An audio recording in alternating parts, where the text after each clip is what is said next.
У калмыцких дизайнеров появилась возможность реализовать свой уникальный товар. В эти дни в республике находятся представители проекта «Всероссийский творческий конкурс «Культурный код» и медиаплатформа «Культурныкод.рф», а также представители индустрии моды. Гости готовы помочь создать современные цифровые технологии для выработки мощного продукта, запустить новые коллекции в производство. Калмыкия с богатой историей и самобытной культурой стала неким вдохновением для авторов проекта. В представленных работах они отразили самоидентичность калмыцкой одежды.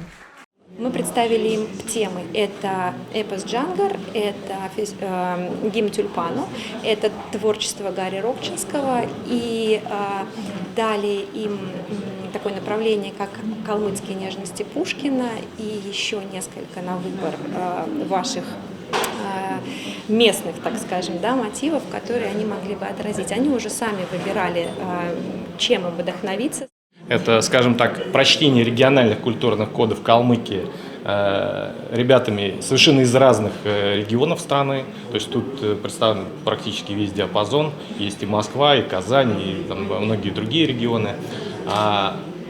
И, во-вторых, это различные номинации, например, региональная идентика, это принт, это работы с нашими какими-то смыслами историческими.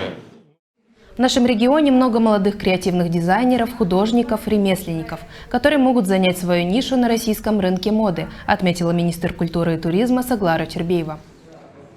Кроме того, что они проводят эти мастер-классы, они скоро запускают конкурс. И у этого конкурса призовой фонд 1 миллион рублей. То есть ребята, если они запускают, например, эскизы о Калмыкии, то любой желающий со всей страны может изучить культурный код Калмыкии, сделать эскиз. Вот как вы видите, некоторые примеры из Москвы, из Санкт-Петербурга и Волгограда фэшн-иллюстраторы сделали вот такие вот работы. Вот, собственно, вот задача взаимопроникновения, взаимообмена, расширения кругозора, вообще восприятия того, какие богатства у нас есть в наших регионах.